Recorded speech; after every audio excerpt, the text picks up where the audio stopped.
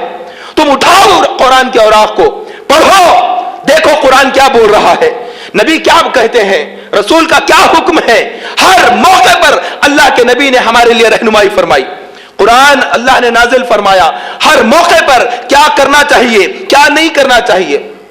بچپن کیسا گزارے, جوانی کیسے گزارے, ماں باپ کے ساتھ کیا سلوک ہو, بہن بھائیوں کے ساتھ کیا سلوک ہو, بیوی کے ساتھ شوہر کا کیا حق بنتا ہے اور بیوی پر کیا حق بنتا ہے, اولاد پر کیا حق بنتا ہے کہ ماں باپ کے ساتھ کیا سلوک کرے اور ماں باپ کے لیے کیا حقوق ہے, اللہ کے نبی نے واضح طور پر بیان کر دیا ہے. رشتہ داروں کے حقوق, پڑوسیوں کے حقوق, غیروں کے ساتھ کیا ہونا چاہیے, اپنوں کے ساتھ کیا ہونا چاہیے. زندگی کے ہر شعبے میں اسلام نے رہنمائی کی. وہ اسلام جس کو امامت کرنا ہے, وہ اسلام جس کو سب کو درس دے کر اسلام کی طرف لانا ہے, وہ مذہب کے ماننے والوں کو کیا حالت ہے.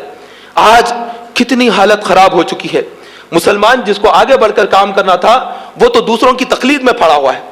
وہ جسے رسول کا طریقہ اختیار کرنا تھا, کتنی بدقسمتی کی بات ہے کہ مسلمان اپنے نبی کے طریقے کو چھوڑ کر کافروں کے طریقے پر جا رہے ہیں. کبھی تو غم مناتے ہیں کہ کافروں نے ہمارے نبی کو یہ کہا ہے, کافروں نے ہمارے نبی کا خاکہ بنایا ہے, گستاخی کی ہے, کارٹون بنایا ہے, معاذ اللہ یہ کیا ہے, فلم بنا دی ہے, سب کچھ کیا ہے, اور اتنے بڑے پیمانے پر لاکھوں کی تعداد میں میگزین بنا کر رسول کے خلاف چھاپا ہے. تو پھر کیا ہو گیا مسلمان کو کہ جب وہ گاڑی منڈاتا ہے تو وہ کیا سوچ کر وہ نہیں منڈاتا ہے؟ کیوں منڈاتا ہے؟ اسی لیے منڈاتا ہے کہ فلاں کی طرح مجھے دکھنا ہے. کس کی طرح تجھے دکھنا ہے؟ کافروں کی طرح دکھنا ہے. تجھے داڑھی منڈا کر کافروں کی طرح اپنی شکل بنانا ہے, تجھے بے نمازی بن کر کافروں کی طرح رہنا ہے, تجھے اسلامی لباس سے کوئی سروکار نہیں, تجھے دینی معاملات سے کوئی سروکار نہیں. تیرے یہاں شادی بیاہ ہوتا ہے تو مسلمان اور عورتوں کا خلط ملک ایسا کر دیا ہے کہ معاذ اللہ کافروں کی دعوت کی طرح معاذ اللہ بنا دیا ہے. نہ کافروں کے طریقے کی طرف بڑھتے چلے جا رہے ہیں, ان سے نفرت کا اظہار جلسوں میں ہو رہا ہے, جلوسوں میں ہو رہا ہے, محفلوں میں ہو رہا ہے, زبانی طور پر ہو رہا ہے, لیکن پریکٹیکل طور پر تم نے کافروں کے خلاف کیا عمل کیا ہے بتائیے. نہ تمہاری صورت, نہ تمہارا عمل, نہ تمہارا لباس, نہ کوئی طور, نہ طریقہ, نہ رسم و رواج, ہر طرح سے پٹ گئے ہیں. وہ مسلمان بھی ہوئے جنہوں نے نبی کی خاطر اپنے آپ کو لٹا دیا, لیکن آج کے یہ مسلمان بھی ہیں جنہوں نے اپنے دین کو, طریقے کو چھوڑ دیا. رسم و رواج میں بہہ گئی یہ امت. کہاں پہنچ گئی یہ امت؟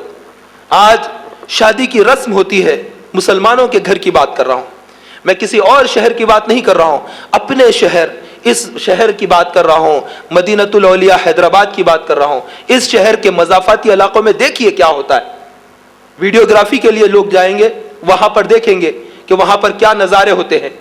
شادی کا رسم ادا کی گئی, مسلمان دلہا ہے, مسلمان دلہن ہے, لا کر بٹھا دیا گیا سامنے, عورتیں مرد سب جمع ہو گئے ہیں, اور اس کے بعد ہاتھوں میں چاول لے کر مسلمان نوجوان اپنی دلہن پر چاول ڈالتا ہے, تو وہ دلہن بھی مسلمان مرد پر, دلہے پر چاول ڈال رہی ہے. دونوں اس طرح سے چاول ڈال رہے ہیں. اگر وہ رسم اگر آپ دیکھیں گے تو سمجھیں گے کہ یہ کوئی کافروں کی رسم ادا کر رہے ہیں, لیکن انہیں کوئی شرم نہیں آئے گی.